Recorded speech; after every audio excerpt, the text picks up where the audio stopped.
ما شاء الله وملي رؤاد قروح بدن وحلها بالنماء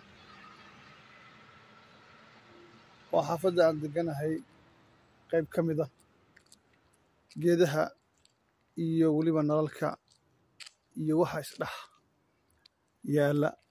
ma sha Allah waa xilli barwaaqo oo xilli habeen ah baska ayaa shaqeynaya